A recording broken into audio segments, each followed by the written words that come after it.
The most obsolete idea. Just go to school, get a job, work hard, save money, get out of debt, and invest for the long term in the stock market. See, why would you save money when they're printing trillions of dollars? The gap between the 1% and 99% is massive. You see, it's not just money.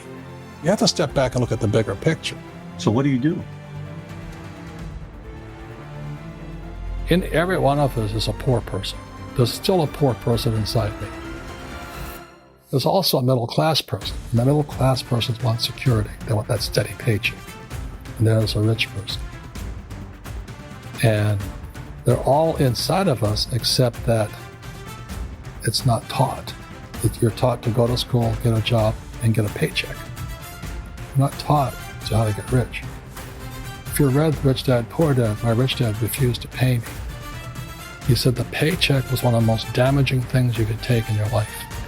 He says the moment you take a paycheck, you're an employee, and that's the mindset. So my rich dad never paid me. It drove my poor dad, government employee, nuts. You gotta pay people, you gotta pay people. And rich dad was not saying that the paycheck was bad. He says you didn't want to be a slave to money.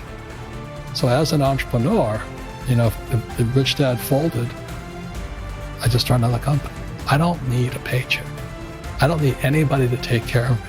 If my government doesn't like me, I move to another country because they need entrepreneurs. Mm-hmm. So the entrepreneur is not so much the business. The entrepreneur is really the mindset and the skill sets and the different set of rules. You see, I don't operate, small business does not operate in the same rules as big business. Entrepreneur is a mindset first, a skill set, and rules. And depending upon whether you're an employee or small business, the rules are different. The mindsets are different. The skill sets are different. You could say one thing to somebody who's never been an entrepreneur and they're thinking about making the leap of faith into becoming an entrepreneur. What could you tell them? Well, I'll just tell them the same thing that happened to me. My last paycheck, I still remember it clearly. It was one of the worst and the best days of my life. And I was in Puerto Rico.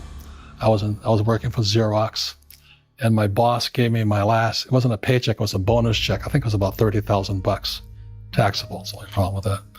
So I got this check and I went, holy man. You know what I mean? So I was excited, but I was also disturbed. And so this other guy comes up to me, his name was John. And John says to me, he says, you're going to be back. I said, why? He says, because you're going to fail. I looked at him and said, look, few expletive words, because that's what he did. He left Xerox, failed, and he came back. And I said, look, you failed and you came back, but I'm going to fail and I'm never coming back. And that's the attitude. Do you know what I mean? If you say, well, if I fail, I'll go back to mommy and daddy, then that's what you'll do. So if you fail, that's when I became an entrepreneur, because I had no money. I had no money for years. I didn't have a paycheck.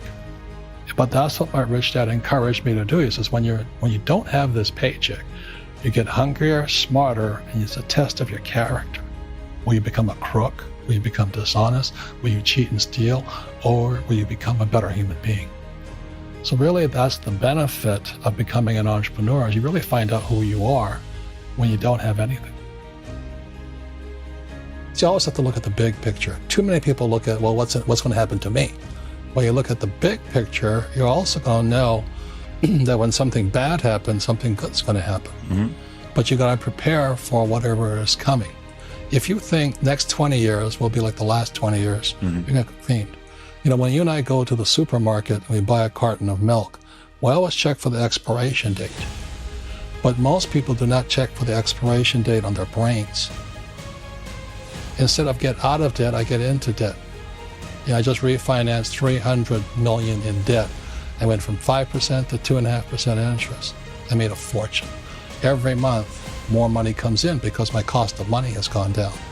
So while some financial experts are saying get out of debt, I'm saying learn how to use debt. So when I came back from in Vietnam in January of '73, the first thing my rich dad said to me was go to school to learn how to invest in real estate. It wasn't real estate, it was how to use debt and taxes. Debt and taxes make the rich richer. debt and taxes make the poor and middle class poor. So all the rich guys who are doctors and lawyers or, those guys, they're getting creamed. They don't know why. Doctors are getting creamed. Oh yeah, they make it more money, but the take home is less. Sure. My doctor just yelled at me. He was happy. He says, "Oh, guess what? I finally made $1 million." And I said, "Yeah, this was just 3 weeks ago." And so I said, "Yeah, well, how much you pay in tax?" He says, $750,000 in taxes. So his net was about $400,000. That's not bad. But when I make $1 million, I keep $1 million. And the reason is because I don't make it by working for money. See, if you work for money, you're taxed. So that's why lesson number 1 in Rich Dad, Poor Dad is the rich don't work for money. What we do instead is we create businesses as entrepreneurs. We acquire real estate. I don't invest in the stock market. Okay. So the reason is because as entrepreneurs, I have more control over my income, how much I make, and how much I pay in taxes. And because I'm an entrepreneur as well as an investor in real estate, I pay 0 tax. So every time I make, let's say, $1 million as an entrepreneur, I immediately invested in real estate and have a 4-to-1 step up. So I put $1 million in real estate, I get $4 million from the bank. That's why I love banks. But the banks are screwing everybody else. Terrible, but it's good for me. That's why you said when you print, it's good for you, but when you print, it's bad for people that work for money. Because when you print, savers get creamed and people who work for money get creamed. When they print, debtors get rich. You see, debt and taxes make the rich richer, and debt and taxes make the poor middle class poorer. When we have obsolete ideas, we get obsolete results. So what's happening for most people, the idea of going to school, getting a job, working hard, saving money, getting out of debt, buying your house because it's an asset, investing for the long term, is obsolete. The world has changed. The world changed in 1971 when President Nixon took us off the gold standard and money became debt. What if we get rid of school? Then what would happen? Would it be better if we had no educational system at all? No, I'm saying education is more important than before. It's just obsolete. There's Moore's Law which states information doubles every 18 months. In other words, everything's obsolete 18 months. So, and this is just a recent phenomenon. So when you come out of school, you're already obsolete. And that's why I'm the old guy, I meet my friends who went to Harvard. I went to Harvard. I said, yeah, that was how long, 50 years ago? Today, the banks are charging you interest to save money. In other words, banks don't want your money because they printed too much of it. And that's why there's these bubbles in stocks and bubbles in real estate and all this. People are dumping the cash. As I said in here, savers are losers and cash is trash. And yet people, I want a high-paying job. Well, that's an obsolete idea. Get out of debt is an obsolete idea. You should learn how to get into debt, how to use debt to get rich, and they'll never teach you about taxes. The reason the 1% is way up here and the 99% are going this way is because when you print money, 2 things happen: inflation and taxes. It's going to crush you. And any entrepreneur thinks, I'm just going to make money, I'm going to start a business and make a lot of money because of what we talk about. They really have got to smell the roses, man. That's not what the real entrepreneurs are doing. Most entrepreneurs, there's 28 million small business owners in America. 24 million are what are one-person entrepreneurs. They're called non-employee entrepreneurs. So and that's what happens is when people don't really understand what an entrepreneur does. So most big people are self-employed, but they're not really entrepreneurs. The self-employed pay the highest taxes of all, and nobody tells them that.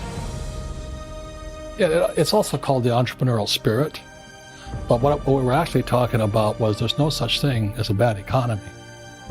There's external, you and I, we all have an external economy, but we also have an internal economy, and the willpower is to change our internal economy. So for me, I can see the good and I can see the bad. I don't really give a damn because I'm going to be rich anyway. But a poor person with a poor personal economy, all they're going to see is a bad economy because they don't know how to make money in any economy. And a middle class person, they have a middle class economy. What they want is a nice house, a steady paycheck, and the job and the car. And so when you take their job away, to them, that's disaster. Well, since an entrepreneur doesn't have a job anyway, it's no big deal. So all I'm saying to people, and it's what Bucky Fuller taught me, is always two sides, you know what I mean? You know, to use plural, at minimum two. So if you think the economy is bad, it's because your economy is bad. If you think that steady, employment is important, then you'll see an economy without jobs.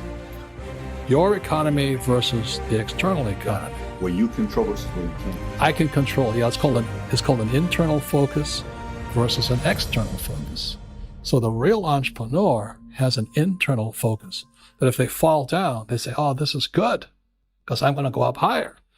The average person will fall down and say, "Oh, I'm going to take some Prozac." Or somebody has a mistake. "Oh, the mistakes don't matter." Well, mistakes matter. It means you didn't know something. But a real entrepreneur, whether they fall down, they always can go up. They can stand back up and go higher. And no matter what happens to them, they get stronger and better and smarter and happier. But a person with a weak internal mindset is that they're so afraid of what happens, it generally happens. Like, people who are afraid of losing their jobs, generally lose their jobs. You know what I mean? Yeah. So so the entrepreneur first job is to control inside here, not outside here. The moment you take that paycheck, you're an employee. You've got to be stronger than that. It's about inside control.